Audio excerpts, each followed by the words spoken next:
Iran ও আমেরিকার মাঝে আবারও পাল্টাপাল্টি হামলা, হুমকিতে শান্তি চুক্তি। যুদ্ধ শুরুর পর 20টি মার্কিন ঘাঁটি ধ্বংস খামেনির দেশে। আসসালামু আলাইকুম, দেখছিলেন Bangla vision world news headline. Iran ও আমেরিকার মাঝে নতুন করে আবারও পাল্টাপাল্টি হামলা ও সংঘাত শুরু হয়েছে, ফলে নতুন করে যুদ্ধ শুরুর আতঙ্ক ছড়িয়ে পড়েছে। সোমবার ইরানের গরুক শহর ও কসেম দ্বীপে হামলা চালায় মার্কিন বাহিনী। জবাবে হামলার উৎসস্থল মার্কিন বিমান ঘাঁটি ধ্বংসের দাবি জানিয়েছে তেহরান। তবে বিমান ঘাঁটিটির অবস্থান কোথায় তা উল্লেখ করেনি আইআরজিসি। নয়া এই সংঘাতের পর শঙ্কা দেখা দিয়েছে, ইরান ও আমেরিকার মাঝে শান্তি চুক্তির আলোচনা কি ভেস্তে যাবে? শান্তি চুক্তি কি হবে না? কি বলছেন বিশ্লেষকরা? হিজল জুবাইরের ডেস্ক রিপোর্ট।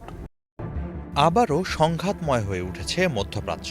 হঠাৎই 1 জুন ভোরের দিকে ইরানের একটি শহর ও একটি গুরুত্বপূর্ণ দ্বীপে হামলা চালিয়েছে যুক্তরাষ্ট্র। অন্যদিকে এর জবাবে যে মার্কিন বিমান ঘাঁটি থেকে হামলা চালানো হয়েছে সেটি ধ্বংসের দাবি জানিয়েছে ইরান।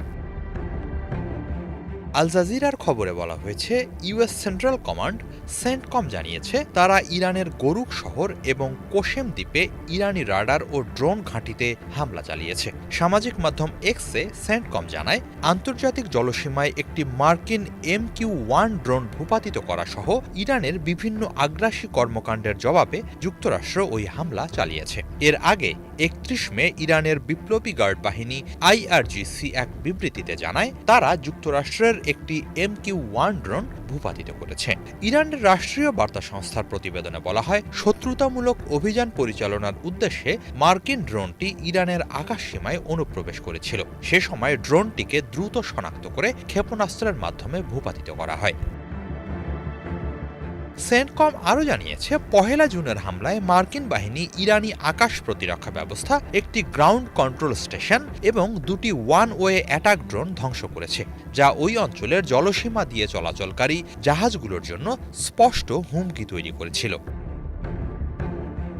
এদিকে মার্কিন এই হামলার পরপরই ইরানের Islamic revolutionary guard corps IRGC জানায়, দক্ষিণ হরমুজগান প্রদেশের সিরিক দ্বীপে একটি টেলিযোগাযোগ টাওয়ারে হামলার জবাব হিসেবে একটি মার্কিন বিমান ঘাঁটিতে আঘাত হেনেছে তারা। ওই ঘাঁটি থেকেই ইরানে হামলা চালানো হয়। ইরানের রাষ্ট্রীয় সংবাদ সংস্থা ফার্স নিউজ এজেন্সির প্রতিবেদন অনুযায়ী, সিরিক দ্বীপে মার্কিন হামলার পরপরই আইআরজিসির অ্যারোস্পেস ফোর্সের যুদ্ধ বিমানগুলো মার্কিন বিমান ঘাঁটি এবং পূর্ব নির্ধারিত বেশ কিছু লক্ষ্যবস্তুতে আঘাত হেনেছে। আইআরজিসি ওই মার্কিন বিমান ঘাঁটির সুনির্দিষ্ট অবস্থান উল্লেখ করেনি। তবে এদিন সকালে কুয়েতের সশস্ত্র বাহিনী তাদের দেশে শত্রুতামূলক ক্ষেপণাস্ত্র ও ড্রোন হামলার কথা জানিয়েছে।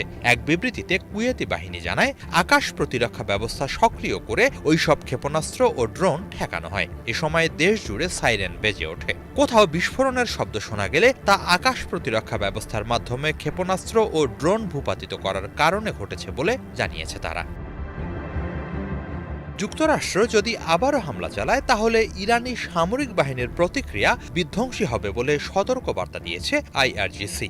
এরই মাঝে ইরানের পার্লামেন্ট স্পিকার মোহাম্মদ বাগের গালিবাফ বলেছেন, ইরান যুক্তরাষ্ট্রের সঙ্গে যে কোনো আলোচনার ভিত্তি হিসেবে সামরিক প্রতিরোধ ক্ষমতাকেই শক্তি হিসেবে বিবেচনা করে, যুক্তরাষ্ট্রের গ্যারান্টি বা প্রতিশ্রুতির ওপর নির্ভর করে না। যুক্তরাষ্ট্রের প্রতি ব্যাপক হুঁশিয়ারি উচ্চারণ করে গালিবাফ বলেছেন, আমরা সংলাপের মাধ্যমে ছাড় আদায় করি না, বরং ক্ষেপণাস্ত্রের মাধ্যমে ছাড় আদায় করি। যে কোনো চুক্তির ক্ষেত্রে প্রকৃত বিজয়ী সেই পক্ষ যে পরদিন যুদ্ধের জন্য আরও ভালোভাবে প্রস্তুত থাকে।